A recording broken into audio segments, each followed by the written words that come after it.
what's up everybody? Welcome back to Daily Carry Solutions. My name is Carlos and I wanted to go over a CRKT manufactured product that is licensed by Ruger. It says here on the box, Ruger Knives, officially licensed Ruger product, but it's manufactured by CRKT under license from Sturm, Ruger and Company Inc. And this one is the CRKT LCK. Columbia River knife and tool, lightweight compact knife, aka cricket lick. I mean, there's a bunch of different ways you can say it. I actually like cricket lick. So this is model number, let's see if I can go ahead and zoom in there. That's model R3801. It's a Matthew Lurch design. Be nice if I put the box right side up. And this is the knife in question.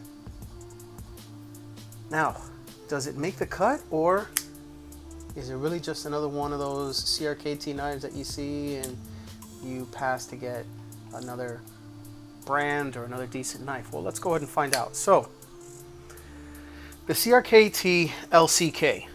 First off, one thing I want to go ahead and talk about are the scales. Now, this is glass reinforced nylon scales, and they are designed with these serrations here, or these kind of like this pattern here, and it's designed to mimic the cocking serrations on the Ruger LCP2. And the Ruger LCP stands for lightweight compact pistol. As such, this is why the LCK is referred to as the lightweight compact knife. This is supposed to go hand in hand with the LCP.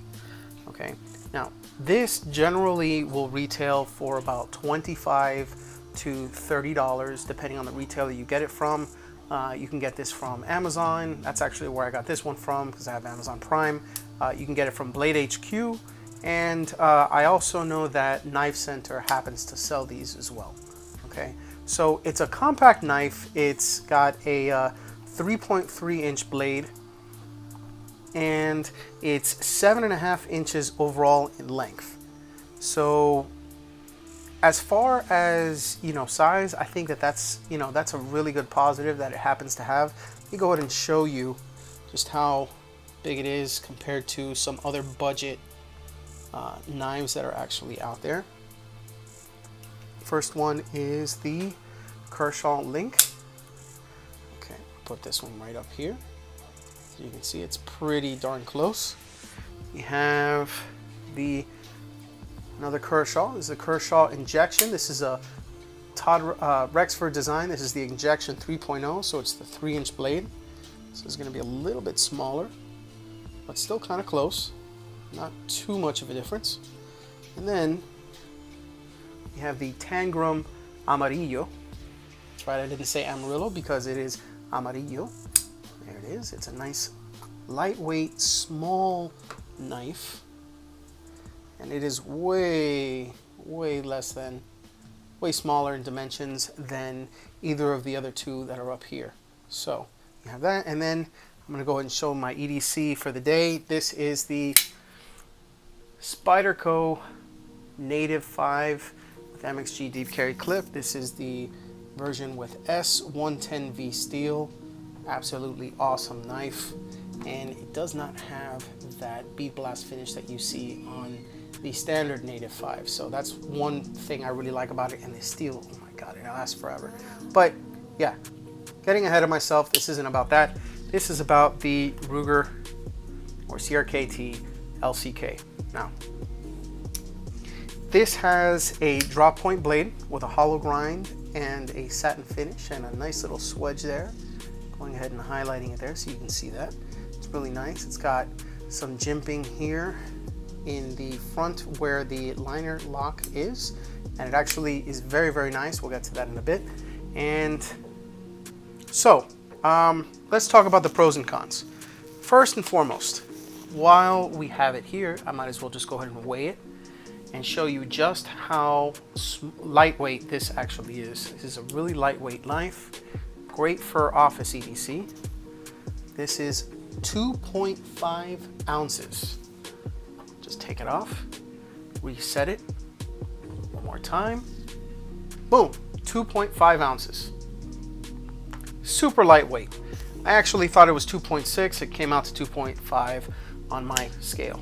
Okay, so for a slim knife, these overall knife dimensions, I mean the fact that it's 7.5 inches overall on a 3.3 inch blade, this is ideal for, you know, anyone that's looking to carry a slim knife. There's a lot of really, you know, not huge knives, but slim knives that are, you know, carry legend pieces. Like for example, there's the there's the Benchmade 940. There's the Kershaw Dividend, and there's a few others that I can go ahead and bring into the mix. But the knife itself, it's an ideal knife for, you know, just general light purpose EDC carry, or it makes a really good office carry knife. The scales themselves are really grippy without being overbearing. You know, like I said, it's GRN, which is their version of FRN or FRCP, or, you know, polymer scales. Basically, it's glass reinforced nylon. Okay. The detent on this particular knife is actually really good, but notice I didn't really talk about the action, and I will get to that. You got phosphor bronze inside of this knife, and I mean, I gotta stop right there and I gotta tell you, phosphor bronze washers exist in a CRKT knife. I mean, CRKT knife, it's just not, I mean, this is just a surprise to me, because usually, you know, for this price, at this kind of a budget from CRKT, you're gonna get Teflon washers. So I'm actually kind of glad that they came out with this kind of knife with phosphor bronze washers. Now, the liner lock, like I said before, has really good jimping. It, you know, the liner lock, it locks really well and it's easy to disengage, as you can see. And I mean, as far as the design itself, I really like it, but one thing I really like is the deep carry clip. I mean, if you see that, that is just perfect. There are no screws that are going to get in your way when you go ahead and you slip this into your pocket. It's actually pretty small as far as the clip is concerned. Let me go ahead and take some other deep carry clips so you can see what I'm talking about. That's for the Tangram Amarillo. And this is the deep carry clip that you have on the Kershaw Link. As you can see, it's, I mean, it's way smaller than that. It's a really good clip, and it really makes this knife disappear in the pocket. Besides the fact that this knife has black scales, I mean, black backspacer, it's, you know, it's nice and lightweight. It's going to disappear in your pocket, and it's going to stay there because this is a nice clip that really keeps it in place. So this is by far one of my favorite things on this knife, and that's unfortunate, but I'm going to tell you a few things I don't like right now once we talk about the cons. Now, the cons, I gotta say that the blade itself, the grind was extremely uneven. I mean, it was to the point where it was to the side, and at first glance, when I looked really close at it, I thought, holy crap, they gave me a bent blade. But it's not. It's just, you know, the grind was really bad. I don't know who the hell was, you know, falling asleep at the wheel over at the CRKT Chinese factory, because yes, this is a Chinese-made knife, and unfortunately, you know, it's just, it's a just horrible grind on there. So there's that, and then there's a little bit of side-to-side play if you want good action. Now, I was able to go ahead and mitigate, I mean, just very slight side-to-side play, you know, to be able to get it to flip out well. And the action, when it's ironically centered, it flips well, you know. I mean, the action, you know, it does feel well. The only problem is that it's not, I mean, it's not going to be perfectly centered, you know, as far as, you know, lacking the side-to-side play. I mean, if it was, you know, if everything was dialed in correctly, you know, you would have this off a little bit if there was some side-to-side play. But I went ahead and I used my Torx bit, and, you know, which, by the way, this is a T8 screw. I mean, this requires a T8. And then this requires a T6. I used my T8 and I adjusted the pivot a little bit. And I mean, no matter how slight you go ahead and you move it up so that you can tighten the pivot a little bit. If you do end up resolving that side to side play, it ends up making the action horrible. I mean, it's, you know, and that's the last thing you need. You can't have something that is really hard to flip, because this is supposed to be a flipper that, you know, it's on washers, so it's supposed to be something that's going to have a nice action. It's unassisted. You know, if you notice, let me go ahead and show this to you real quick. So you can see that it is completely unassisted.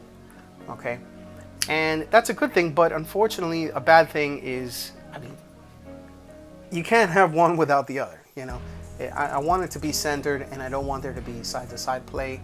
You know, it's just, it's sad. So there's that. Now, as far as the clip itself, like I said, this is one of the best parts of the knife in my opinion, but unfortunately it's a bit of a double-sided sword, because when this is in your hand, if you notice right here, okay, is where it fits when I am using it, and this part right here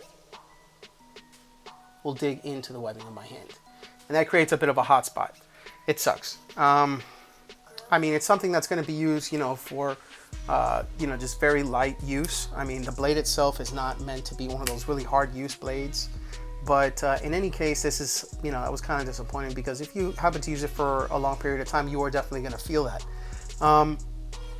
Another con, 8CR13 MOV steel. CRKT has been using this for such a long time that they don't even mark their knife as having that steel type. It's kind of sad, but I mean, again, you know, what are you going to expect from, you know, CRKT with a price for $25, $30? I mean, they gave you the, you know, phosphor bronze washers, they gave you the deep carry clip, the GFN handles, it's got a decent design, flips kind of okay.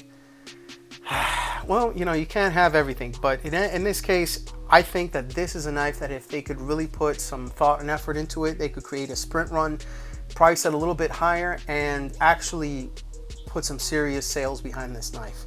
So now, that brings me to my next point. If you want to disassemble this to go ahead and, you know, lube it, clean everything up, you know, kind of work on the action a little bit, maybe put, you see, this action, once you got kind of dial it in, it doesn't have that problem anymore. But if you know, turn that pivot just a little bit too much to keep that side to side play, it's not going to flip like it's supposed to.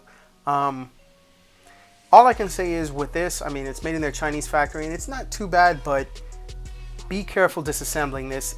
It's gonna, I mean, it contains a lot of thread locker, so you want to heat this up before you go ahead and you disassemble it. These screws are pretty soft. I mean, they're not too bad, but you know, you got to work with some decent tools, or if not, you're gonna end up having an issue disassembling this. So like I said before, my model came with an uneven grind. It was to the point where I looked at it and I'm like, holy crap, this is a bent blade. But the truth is, it's not. It's just an uneven grind. It's something that if, you know, I wanted to go ahead and reprofile it, I could go ahead and do that. But why am I going to do that? I want to buy something that's already, you know, ready to go and ready to use. And unfortunately, that's not the case with this. And that brings me to my final con.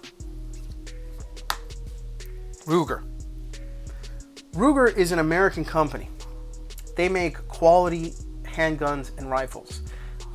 If you EDC, you know, a handgun, or if you're in the gun community like I am, you know that some of their iconic firearms are the Ruger 1022 Takedown.